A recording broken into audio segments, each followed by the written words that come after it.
നമസ്കാരം sir. Sir, എന്തുകൊണ്ടാണ് മമതാ സർക്കാരിനെതിരെ രാഷ്ട്രപതിയെ അപമാനിച്ചിട്ട് കൂടി ഇന്ത്യൻ രാഷ്ട്രപതി എന്ന് പറയുന്നത് ഇന്ന് ലോകത്തെ പ്രധാനപ്പെട്ട വൻ ശക്തികളിൽ ഒരാളാണ്.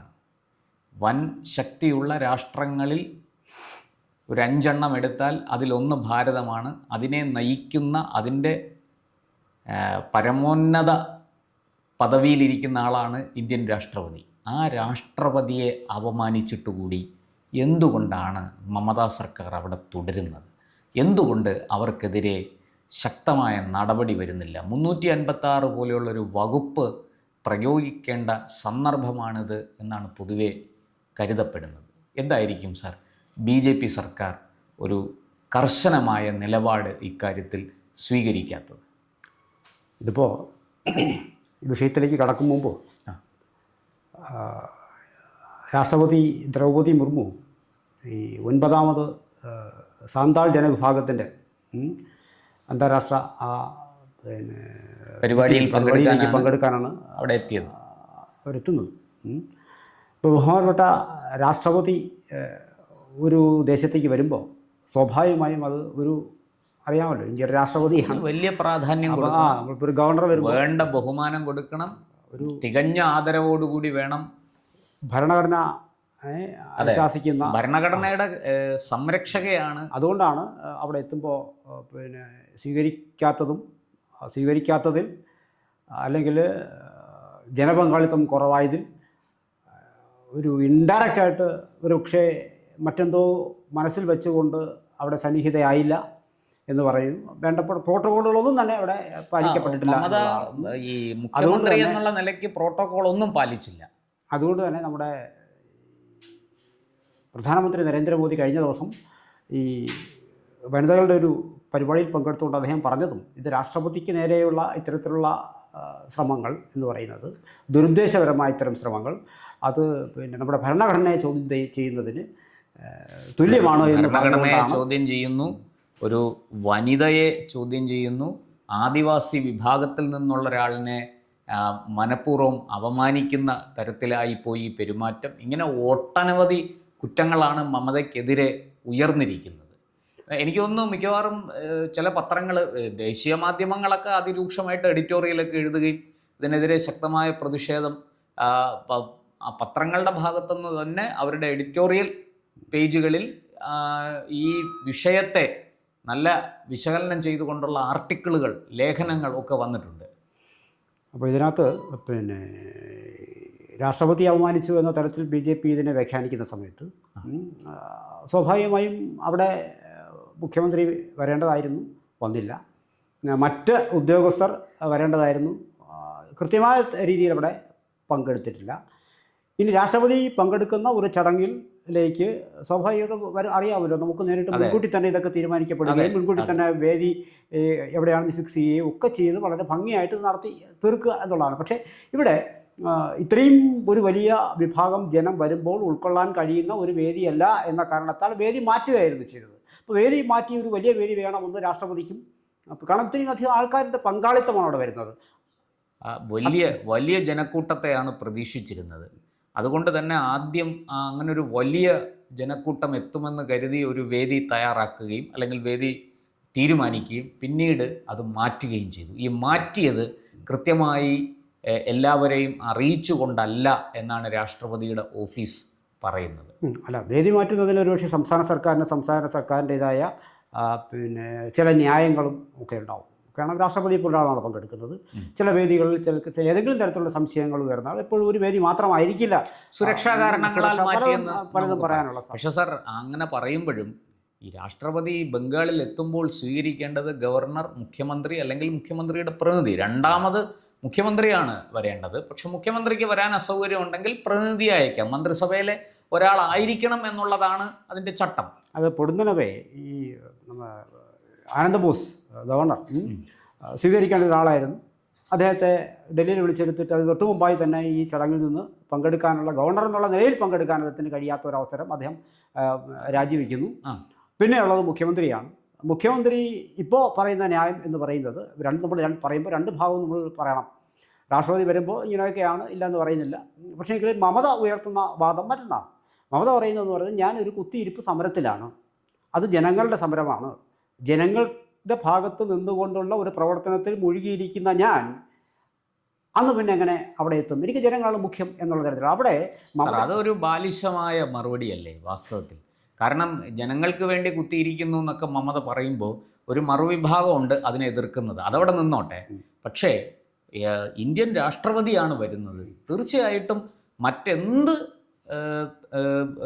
കാര്യക്രമങ്ങളുണ്ടെങ്കിലും അതെല്ലാം മാറ്റിവെച്ചിട്ട് ഒരു ഭരണഘടനാ പദവി വഹിക്കുന്ന ഒരാളെന്നുള്ള നിലയ്ക്ക്, അതിൻ്റെ ഉത്തരവാദിത്വം നിർവഹിക്കുന്ന ഒരാളെന്നുള്ള നിലയ്ക്ക് മമത തീർച്ചയായിട്ടും രാഷ്ട്രപതിയെ സ്വീകരിക്കാൻ പോകേണ്ടതായിരുന്നില്ലേ? അല്ല, അതിൻ്റെ മറുപടി മമത പറഞ്ഞ മറുപടി ഞാൻ പറയാം.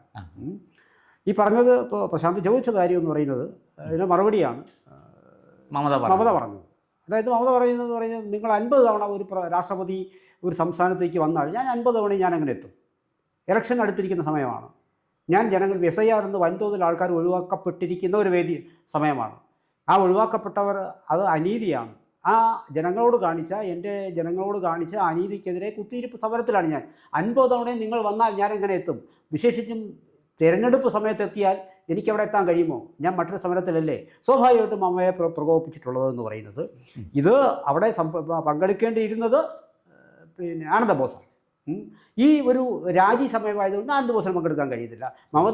മമത ഓൾറെഡി അവിടെ ഗവർണർ വന്നിട്ടുമില്ല, പുതിയ ഗവർണർ വന്നിട്ടുമില്ല. അപ്പോൾ അതിൽ മമതയ്ക്ക് ഒരു അമർഷം ഉണ്ട് താനും. അപ്പോൾ അതുകൊണ്ട് ജനങ്ങളെ പങ്കെടുപ്പിച്ചുള്ള പരിപാടിയിൽ നിന്ന് വിട്ടു നിന്നാൽ തൻ്റെ പ്രതിച്ഛായയ്ക്ക് ഒരു കോട്ടം തട്ടുമെന്ന് മമത ചിന്തിച്ചിട്ടുണ്ടാവും ആസ് എ ചീഫ് മിനിസ്റ്റർ. ഇപ്പോൾ പ്രശാന്ത് ചോദിച്ച പ്രകാരം ഭരണഘടനയെ അപമാനിക്കുക എന്ന് പറഞ്ഞാൽ അത് ശിക്ഷാർഹമാണ്, ഇല്ലെന്ന് പറയുന്നില്ല. സാർ, അവിടെ മറ്റൊരു വിഷയം കൂടിയുണ്ട്. ഈ SIRൻ്റെ കാര്യം മമത ഇതൊക്കെ പറയുന്നു, പക്ഷേ സുപ്രീം കോടതി പോയി നാണം കെട്ട ഒരു മുഖ്യമന്ത്രിയാണ് ബംഗാൾ മുഖ്യമന്ത്രി മമതാ ബാനർജി. അവരുടെ വാദങ്ങൾക്കൊന്നും സുപ്രീം കോടതി ഒരു വിലയും കൊടുത്തില്ല എന്നുള്ളതല്ലേ സത്യം? പകരം ഒരു സുപ്രീം കോടതി അവരുടെ ഈ സമ്മർദ്ദം, ആ കോടതിക്ക് മുന്നിൽ അവർ വലിയ വായിൽ ഒരു എന്താ പറയുക, ഒരു നിലവിളി അവതരിപ്പിച്ചത് കൊണ്ട് മാത്രം കോടതി ഒരു കമ്മീഷനെ വെക്കാൻ, ഒരു റിട്ടയർഡ് ജസ്റ്റിസിനെ ഒരു കമ്മീഷനാക്കി വെച്ചുകൊണ്ട് SIR നടപടികൾ പൂർത്തിയാക്കാൻ ഒരു നിർദ്ദേശം വെച്ചു. നിങ്ങൾ നോക്കൂ, ഒരു 60 ലക്ഷത്തോളം ആൾക്കാർ ഒഴിവാക്കപ്പെടുന്നു, ബാക്കി 60+ ആൾക്കാർ സംശയത്തിൻ്റെ മുന്നിൽ നിൽക്കുന്നു. ഇതൊക്കെ നമ്മൾ ഈ സംസാരിക്കുമ്പോഴും, നമ്മൾ കേരളത്തിൽ നിന്ന് ഈ സംസാരിക്കുമ്പോഴും ഈ ബംഗാളിലെ ഒരു വലിയൊരു ജനവിഭാഗം ഇതൊന്നും അറിയുന്നില്ല. അവിടെ സുപ്രീം കോടതിയിൽ പോയിട്ട് മമതയ്ക്ക് സംസാരിക്കാൻ അനുവാദം കൊടുത്തതും, രണ്ടാമത് മമതയ്ക്ക് പ്രതികൂലമായി ഇതൊക്കെ പറഞ്ഞാലും SIR നടന്നേ കഴിയൂ എന്നുള്ള സുപ്രീം കോടതിയുടെ നിലപാട് വേറെയായിരുന്നു. ഇതിനകത്ത് ഈ കണ്ട ജനങ്ങളെല്ലാം പുറത്താകുകയും ചെയ്തു. നേറ്റിവിറ്റി സർട്ടിഫിക്കറ്റ് കൊടുക്കുന്നത് ഉൾപ്പെടെയുള്ള വിഷയങ്ങളിൽ അവിടെ വലിയ വിഷയങ്ങളുണ്ടായിരുന്നു. അതിൽ ഒരു ലിബറൽ നിലപാട് സ്വീകരിച്ച ആ ഉദ്യോഗസ്ഥർക്കെതിരെ സുപ്രീം കോടതി തന്നെ ശാസന വച്ചിരുന്നു. നമ്മുടെ ചീഫ് സെക്രട്ടറി 7 ഉദ്യോഗസ്ഥരെ സസ്പെൻഡ് ചെയ്തിരുന്നു. ചീഫ് സെക്രട്ടറി വളരെ ഗൗരവത്തോടെ കാര്യങ്ങൾ കാണുമെന്ന് പറഞ്ഞിരുന്നു. അപ്പോൾ ഇത്തരത്തിലുള്ള മമത എന്തിലേക്കാണ് പോകുന്നതെന്നാണ്. അവിടെയും ഒരു വൈരുദ്ധ്യമുണ്ട്, അത് ഞാൻ പറയാം. കാരണം തിരഞ്ഞെടുപ്പ് കമ്മീഷൻ്റെ ഉദ്യോഗസ്ഥരല്ല ഇത് ചെയ്യുന്നത്. തിരഞ്ഞെടുപ്പ് കമ്മീഷൻ ഒരു സംസ്ഥാന സർക്കാരിൽ, ഒരു സംസ്ഥാനത്ത് SIR നടപ്പാക്കുമ്പോൾ ആ സംസ്ഥാന സർക്കാരിന് കീഴിലുള്ള റവന്യൂ ജീവനക്കാർ, അധ്യാപകർ, ഇവരെയൊക്കെ ഹയർ ചെയ്യുകയാണ് ചെയ്യുന്നത്. അവരെ എടുത്തിട്ട് അവരെ കൊണ്ടാണ് ഇതെല്ലാം ചെയ്യിക്കുന്നത്. അവിടെ കൃത്യമായിട്ടും സംസ്ഥാന സർക്കാരിൻ്റെ കീഴിലുള്ള ജീവനക്കാരാണ് ഇത് ചെയ്യുന്നത്. എന്തെങ്കിലും അപാകതയുണ്ടെങ്കിൽ അവർ തീർച്ചയായിട്ടും സംസ്ഥാന സർക്കാരിനെ ഇത് അറിയിക്കാതിരിക്കുമോ? ഈ പറയുന്നത് പോലെ തെരഞ്ഞെടുപ്പ് കമ്മീഷൻ ഏതെങ്കിലും സമ്മർദ്ദം ചെലുത്തി ഈ ജീവനക്കാരെ കൊണ്ട് ഈ പറയുന്നത് പോലെ ഒരു തെറ്റായ കീഴ്വഴക്കം അവിടെ അടിച്ചേൽപ്പിക്കാൻ ശ്രമിക്കുകയാണെങ്കിൽ തീർച്ചയായിട്ടും ഈ ജീവനക്കാർക്ക് അതിൽ പ്രതിഷേധിക്കാനും അത് സംസ്ഥാന സർക്കാരിനെ അറിയിക്കാനും അതിനെതിരെ നിയമ നടപടി സ്വീകരിക്കാനും കഴിയും. പക്ഷേ സുപ്രീം കോടതിയിലടക്കം ഇതൊന്നും സംഭവിച്ചിട്ടില്ല. ഈ പറഞ്ഞതുപോലെ പുറത്തു പോകുന്ന ആൾക്കാർ ഒരു തരത്തിലും അവർക്ക് ന്യായമായും പരാതി കൊടുക്കാൻ പല തലങ്ങളുണ്ട്. ആ തലങ്ങളിലെല്ലാം കഴിഞ്ഞ് വന്നിട്ടും ഈ സുപ്രീം കോടതിയിൽ അവർ പ്രത്യേകിച്ചൊരു പരാതിയും കൊടുത്തിട്ടില്ല. ആര് പരാതി കൊടുത്തിട്ടില്ല? ഈ SIRൽ നിന്ന് പുറത്തായി എന്ന് പറയുന്ന ആൾക്കാർ, ഈ രേഖകൾ കൈവശമില്ലാതെ പുറത്തു പോകേണ്ടി വന്ന് കരട് വോട്ടർ പട്ടികയിൽ നിന്ന് നീക്കം ചെയ്യപ്പെട്ടവർ, അവിടെ മമതയാണ് ഇത് വിഷയം വലിയ കോലാഹലം ഉണ്ടാക്കിക്കൊണ്ട് ഉയർത്തിപ്പിടിക്കുന്നത്. അവിടെയും ഒരു വൈരുദ്ധ്യമല്ലേ ഉള്ളത്? ഈ കേന്ദ്ര തെരഞ്ഞെടുപ്പ് കമ്മീഷൻ നേരിട്ടാണ് സംസ്ഥാനങ്ങളിലെ ഇത് ചെയ്യുന്നത്. അത് ചുമതല മാത്രമാണ്. അത് സംസ്ഥാന ജീവനക്കാരല്ല എന്ന് ഞാൻ പറഞ്ഞില്ല. ഇത് സംസ്ഥാന ജീവനക്കാർ തന്നെയാണ് ചെയ്യുന്നത്. സംസ്ഥാന ജീവനക്കാരെ കൊണ്ട് ചെയ്യിപ്പിച്ചെടുക്കുന്നതാണ്. ഈ ജോലി ഞാനും ചെയ്തിട്ടുള്ള ആളാണ്. ഇപ്പോൾ സാന്ദർഭികമായ ഒരു കാര്യം കൂടി ഞാൻ സൂചിപ്പിക്കാം. എൻ്റെ പേര് പലകുറി ഞാനിപ്പോൾ കേരളത്തിൽ നടന്ന SIR കൊടുത്തിട്ട് എനിക്ക് വോട്ടവകാശം ലഭിച്ച നാൾ മുതൽക്ക് ഇന്ന് വരെ ഞാനിത് വോട്ട് ചെയ്തുകൊണ്ടിരിക്കുന്ന ആളാണ്. എന്നെ സംബന്ധിച്ച് മറ്റു യാതൊരു വിഷയങ്ങളുമില്ല. പക്ഷെ എൻ്റെ പേര് ഇപ്പോഴും എനിക്ക് സെർച്ച് ചെയ്തില്ല. ഞാൻ ആ പിണറായി കുറ്റം പറയണോ, നരേന്ദ്രമോദി കുറ്റം പറയണോ? എൻ്റെ പേരില്ല. തീർച്ചയായിട്ടും അത് അല്ല. അപ്പൊ ഈ ഉദ്യോഗസ്ഥനുമായി ബന്ധപ്പെട്ട് അപ്പൊ ഈ ഇതിനകത്തൊരു പ്രശ്നമുണ്ട്. ഇത് പർപ്പസ്ഫുള്ളി ആണോ ഇല്ല എന്നുള്ളതാണ് ഇവിടുത്തെ വേറൊരു വിഷയം. കാര്യത്തിലേക്ക് വരാം. മമതാ ബാനർജിയെ സംബന്ധിച്ചിട്ട് നമ്മളിപ്പോഴും അതിൻ്റെ ഗൗരവത്തിലേക്ക് കടന്നില്ല. മമതാ ബാനർജിയെ സംബന്ധിച്ചിട്ട് ഏതെങ്കിലും തരത്തിൽ അവർ വിക്ടിമൈസ് ചെയ്യപ്പെടാൻ ആഗ്രഹിക്കുന്ന ഒരു ലേഡിയാണ്. ഒരു ഇരവാദം. ഇവിടെ നമുക്കറിയാം, ഇപ്പോൾ രാഷ്ട്രപതി അവമാനിക്കുക എന്ന് പറഞ്ഞാൽ അത് അതിൽപ്പൊരു മോശകരമായ പ്രവൃത്തിയില്ല. ഭരണഘടനയെ അപമാനിച്ചു, നമ്മുടെ ജനാധിപത്യത്തെ അപമാനിച്ചു, നമ്മുടെ പരമാധികാരത്തെ അപമാനിച്ചു. ഇതെല്ലാം തർക്കമില്ലാത്ത കേസാണ്. അപ്പോൾ ഞാനൊന്ന് പറയട്ടെ, ഇതിനകത്തൊരു വിഷയം എന്ന് പറയുന്നത് മമതയെ സംബന്ധിച്ചിട്ട് ഒരു ഡു ഓർ ഡൈ സിറ്റുവേഷനിലേക്ക് പൊയ്ക്കൊണ്ടിരിക്കുന്നു എന്ന് മമതയ്ക്ക് ഭംഗിയായിട്ട് അറിയാം. കുത്തിയിരിപ്പ് സമരം വരുന്നു. മമത സ്വയം തന്നെ ഒരു പോരാളിയായി ചിത്രീകരിച്ച സംഭവങ്ങൾ ഇതാദ്യമല്ല. ഞാൻ 2006 ടാറ്റയ്ക്ക് ഈ കൃഷിഭൂമി സിംഗൂറിൽ എഴുതി കൊടുക്കുന്നതുമായി ബന്ധപ്പെട്ടിട്ട് 2006 അവർ തുടങ്ങിയ ആ സമരം വലിയൊരു പോരാളിയാണ് താനെന്ന് സൂചിപ്പിച്ചുകൊണ്ട് ജനങ്ങൾക്കിടയിൽ മമത ഇറങ്ങി വന്ന മമതാ ബാനർജിയായിട്ട് ജനങ്ങൾ അംഗീകരിച്ച ആ ഒരു സമരം 2011 34 വർഷത്തെ ഭരണം അവസാനിപ്പിച്ചുകൊണ്ട് കടന്നു കയറാൻ മമതയ്ക്ക് സാധിച്ചു. പിന്നീട് പലകുറി അവരിത് ചെയ്തിട്ടുണ്ട്. ഉദ്യോഗസ്ഥരെ ഭീഷണിപ്പെടുത്തി മുൾമുനയിൽ നിർത്തിച്ചിട്ടുണ്ട്. അവർ 2019 രാജീവ് കുമാർ എന്ന് പറയുന്ന കമ്മീഷണറിനെതിരെ, പോലീസ് കമ്മീഷണർക്കെതിരെ CBI അന്വേഷണം വന്നപ്പോൾ അവർ ഇതേപോലെ വീണ്ടും പോരാട്ടത്തിനിറങ്ങി. മമതയ്ക്ക് ഇത് പൊത്തരിയുള്ള കേസല്ല. അപ്പോൾ വളരെ അന്നത്തെ രാജീവ് കുമാറിനെതിരെ അന്വേഷണം വളരെ പെട്ടെന്ന് തൻ്റെ നേരേക്ക് വരും എന്ന് ഉറപ്പായപ്പോഴാണ് മമത അന്ന് മമത വിജയിക്കുകയാണ് ചെയ്തത്. ആ പോരാട്ടത്തിൽ മമത വിജയിക്കുന്നു. മമത വീണ്ടും ജനങ്ങൾക്കിടയിൽ വീണ്ടും ഒരു പോരാളി പരിവേഷം കിട്ടുന്നു, ഉയർന്നു വരുന്നു.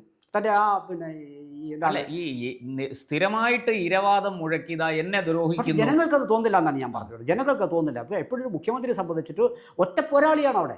മമതാ ബാനർജി ഒറ്റയ്ക്ക് നിന്നിട്ടാണ് ഇത് പകരം വയ്ക്കാനില്ലാത്ത ഒറ്റയാളാണ്. അപ്പോൾ അങ്ങനെ ഒറ്റയാൾ നിന്ന് നിൽക്കണം. അവരെ അമിത്ഷാ, നരേന്ദ്രമോദി, BJP എന്നൊരു വലിയ പ്രസ്ഥാനം, ഇങ്ങനെ ചുറ്റുപാട് നിന്ന് ആൾക്കാർ വളഞ്ഞ് ഇന്ത്യ മുന്നണിയിൽ നിന്ന് പോലും അവർക്ക് ഒരു പിന്തുണയും കിട്ടുന്നില്ല. അപ്പോൾ സ്വാഭാവികമായിട്ടും അവർക്ക് ബംഗാളാണ് വലുത്. അവരെ അറിയാമല്ലോ. അപ്പോൾ ഉറപ്പ് തന്നെയാണ് ഈ 60 ലക്ഷം പേര് പുറത്തായെങ്കിൽ ഈ ബംഗ്ലാദേശി വോട്ടേഴ്സ് തന്നെയാണ്. പക്ഷേ ഈ ബംഗ്ലാദേശി വോട്ടേഴ്സിന് വേണ്ടിയാണ് ഇവർ പോരാടുന്നത് മമതയ്ക്കറിയാം. താൻ ചെയ്യുന്നത് ശരിയല്ലെന്നും മമതയ്ക്ക് അറിയാമായിരിക്കും. പക്ഷെ വളരെ കൃത്യമായ രാഷ്ട്രീയമാണ്. ഈ രാഷ്ട്രീയത്തെയാണ് നരേന്ദ്രമോദി അഭിസംബോധന ചെയ്യുന്നത്. ഈ രാഷ്ട്രീയത്തെയാണ് അമിത്ഷാ അഭിസംബോധന ചെയ്യുന്നത്. ഈ രാഷ്ട്രീയത്തെയാണ് മറ്റെല്ലാ പേരും ഭയപ്പെടുന്നത്. അവിടെയാണ് എൻ്റെ ചോദ്യം. എന്തുകൊണ്ട് ഈ രാഷ്ട്രീയ നാടകത്തെ ജനങ്ങൾക്ക് മുന്നിൽ തുറന്നു കാണിക്കാൻ ശ്രമിക്കുന്ന BJPയും ഈ കരുത്തുറ്റ പ്രധാനമന്ത്രിയും കരുത്തുറ്റ ആഭ്യന്തരമന്ത്രിയും ഒക്കെ മമതയെ ഈ അച്ചടക്കം പഠിപ്പിക്കാൻ ശ്രമിക്കുന്നു? അല്ല, അച്ചടക്കം അങ്ങനെ നമുക്ക് സാധാരണക്കാരൻ എന്നുള്ള നിലയിൽ നമുക്കത് പറയാം. ഈ കൽക്കട്ടയിലെ മെട്രോ ചാനൽ ഭാഗത്താണ് ഇവിടെ ഈ പ്രതിഷേധമായിട്ട് മമത ഇപ്പോൾ നിൽക്കുന്നത്.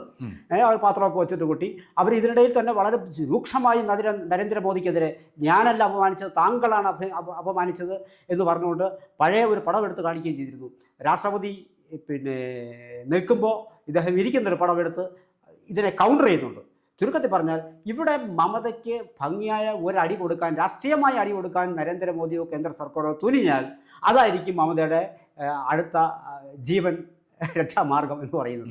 വളരെ സൂക്ഷിച്ച് അതിനെ ഏറ്റവും സമർത്ഥമായി ബംഗാളികളുടെ മുന്നിൽ നിങ്ങൾക്ക് വേണ്ടി ഈ 60+60 അല്ലെങ്കിൽ മമതയ്ക്ക് ഇപ്പോൾ ഉള്ള ഈ ഫോളോവേഴ്സ് നിങ്ങൾക്ക് വേണ്ടി പോരാടിയാണ് ഞാൻ ഈ ഉള്ളിലായത് എന്ന് പറയുന്നതുകൊണ്ടുള്ള മമതയായിരിക്കും നിങ്ങൾ വീണ്ടും കാണുന്നത്. അതായത് സർക്കാർ കേന്ദ്രം 356 പ്രയോഗിച്ച് ഇവരെ പിരിച്ചുവിട്ടാൽ, തെരഞ്ഞെടുപ്പിന് മുമ്പ് ഇവരെ വിട്ടാൽ അതിനെ മമത ഒരു ഏണിയാക്കി മാറ്റും, അധികാരത്തിലേക്ക് തിരിച്ചു. മമത സത്യത്തിൽ രാഷ്ട്രപതിയെ ഇവര് അവിടെ പങ്കെടുക്കാത്തതൊക്കെ നിൽക്കട്ടെ, അത് പിന്നെ നിയമപരമായ രീതിയിൽ അതിൻ്റെ പരിഹാരങ്ങൾ തേടട്ടെ. ഇത്തരത്തിലുള്ള പ്രവണത രാജ്യത്ത് വളർന്നു വരുന്നത് ഒരിക്കലും നല്ലതുമല്ല. എത്രയൊക്കെ പക്ഷേ ഈ പറഞ്ഞ പോലെ 50 തവണ വന്നാലെന്നുള്ള സാധാരണ ജനം ഇത് വിശ്വസിക്കും. ഒരു രാഷ്ട്രപതി ഒരിക്കലും 50 തവണ വരില്ലെന്ന് എല്ലാവർക്കും അറിയാം. പക്ഷേ മമത ഉയർത്തുന്ന ചോദ്യം അതാണ്. അപ്പോൾ മമത കൃത്യമായ ട്രാക്ക് മമത പിന്നെ അജണ്ട സെറ്റ് ചെയ്ത് കഴിഞ്ഞു. അടുത്ത തെരഞ്ഞെടുപ്പിലേക്ക് അജണ്ടയിലേക്ക് കേന്ദ്ര സർക്കാരിനെ കൊണ്ടിടുന്ന പ്രക്രിയയാണ് ഇപ്പോൾ നടന്നുകൊണ്ടിരിക്കുന്നത്. അതിനെ മറികടക്കാൻ എത്ര കണ്ട് സാധിക്കും BJPക്ക് എന്നുള്ളതാണ് ഇവിടുത്തെ പ്രശ്നം. അപ്പോൾ അതിനെ ഈക്വലി കോമ്പിറ്റൻ്റ് ആയിട്ടുള്ള രണ്ടുപേര് തന്നെയാണ് ഇതിനെ നേരിടുന്നത്. ഇതിലേറെ വലിയ പ്രശ്നങ്ങൾ മമത ഇതിനു മുമ്പ് കാണിച്ചിട്ടുണ്ട്. പറന്നിറങ്ങാൻ പോലും ഷായെ പോലും സമ്മതിച്ചിട്ടില്ലായിരുന്നു. ഇവിടെ വരുമ്പോൾ കഴിഞ്ഞ പരിവർത്തൻ യാത്ര നടന്നുകൊണ്ടിരിക്കുകയാണ്. ഈ യാത്ര എവിടെ ചെന്ന് എത്തുമെന്ന് മമയ്ക്ക് ഭംഗിയായിട്ട് അറിയാം. ആ യാത്രയെ ചെറുക്കേണ്ടത് താൻ ഒറ്റയ്ക്കാണെന്നും മമതയ്ക്കറിയാം. ഇത്തരം കാര്യങ്ങൾ ഒരുപാട് കാര്യങ്ങളെ അഡ്രസ്സ് ചെയ്തുകൊണ്ടാണ് ഈ സന്താൾ വിഭാഗത്തിൻ്റെ അവിടെ എത്തേണ്ടതായിരുന്നു. ഇത്രയും വലിയൊരു ജനവിഭാഗം പിന്നെ ഇതേ വിഭാഗത്തിൻ്റെ ഒരാളെന്നുള്ള നിലയിൽ രാഷ്ട്രപതി മുമ്പ് വരുന്നു. അവരുടെ അസൗകര്യങ്ങളാണ് അവിടെ പലതും. ഒരിടത്തുനിന്ന് ഇത് മാറ്റി ആ വിമാനത്തിൻ്റെ അടുത്തുള്ളൊരു വേദിയായിരുന്നു അത്. അവിടെ നിന്ന് മാറ്റി വയ്ക്കുന്നു. ആ വേദിയിൽ ആൾക്കാരെ ശരിക്കും ഉൾക്കൊള്ളാൻ കഴിയുന്നില്ല. ഉദ്യോഗസ്ഥർ വരുന്നില്ല. പ്രോട്ടോകോൾ ഇതെല്ലാം കൂടി കുഴഞ്ഞു മറിഞ്ഞതിനിടയിൽ കൂടി ഒരു മീൻ പിടിക്കാനാണ് മമത ശ്രമിക്കുന്നത്. അതിനെത്ര കണ്ട് ഭംഗിയായി അത് മമതയിലെ പിന്നെ രാഷ്ട്രീയക്കാരിയാണ്. ചുരുക്കി പറഞ്ഞാൽ BJP മമത ഉണ്ടാക്കിയ കെണിയിൽ പെടാതെ വളരെ സൂക്ഷിച്ച് മുന്നോട്ട് പോയില്ലെങ്കിൽ മമതയ്ക്ക് ഇരവാദം ഉയർത്തിക്കഴിഞ്ഞു വരും. ആ പരിവേഷം പച്ച പിടിച്ച് നിൽക്കും. ഈ ഇപ്പോൾ ഉണ്ടായിരിക്കുന്ന ഈ വോട്ട് ചോർച്ച ഈ പിന്നെ അവർക്ക് രണ്ട് ഗുജറാത്തികൾ വന്നതാ ഒരു ബംഗാളിയെ ദ്രോഹിക്കുന്ന ആ വോട്ട് ചോർച്ച മറികടക്കാൻ എവിടെ നിന്നൊക്കെ വോട്ട് പിടിക്കാൻ കഴിയും എന്ന രീതിയിലുള്ള പ്രവർത്തനങ്ങളാണ് മമത വയ്ക്കുന്നത്. ശരിക്കും പറഞ്ഞാൽ അങ്ങ് പറഞ്ഞതുപോലെ ബംഗാളി വികാരം ഉയർത്തിവിട്ട് ഉറപ്പായും BJP ഉയർത്തുന്ന വെല്ലുവിളിയെ അതിജീവിക്കാനാണ്. അതായത് പിന്നെ ജനങ്ങളുടെ കണ്ണിൽ മമതയ്ക്ക് ഉണ്ടായിരുന്ന ആ ഒരു പേരും പെരുമയും വീണ്ടെടുക്കാൻ ആ ഇത്തരം പോരാട്ടങ്ങളുടെ സാധിക്കുമെന്ന് ഇതിനു മുമ്പ് തെളിയിച്ച ഞാൻ മമതയ്ക്ക് അനുകൂലമായി സംസാരിക്കുകയല്ല. ഇതാണ് മമത മനസ്സിലായി. മമതയുടെ തന്ത്രം ഇതാണ്. ഇവിടെ ഒരു വലിയ പ്രസ്ഥാനവും ഒരു പ്രാദേശിക കക്ഷിയും തമ്മിലുള്ള ഒരേ രീതിയിലുള്ള ഏറ്റുമുട്ടലാണ്. അതിനിടയ്ക്ക് രാഷ്ട്രപതി കടന്നു വന്നു. അതിനെ വളരെ സമർത്ഥമായിട്ട് വിടക്കാക്കി തനിക്കാക്കാൻ മമത ശ്രമിക്കുന്നു. വളരെ നന്ദി. കൂടുതൽ വാർത്തകളും വിശേഷങ്ങളും നേരിട്ട് ലഭിക്കാൻ ജനങ്ങളിൽ നിന്ന് ജനങ്ങളിലേക്ക് ജനഭൂമി ന്യൂസ് സബ്സ്ക്രൈബ് ചെയ്യൂ. ബെൽ ബട്ടൺ അമർത്താനും മറക്കരുത്.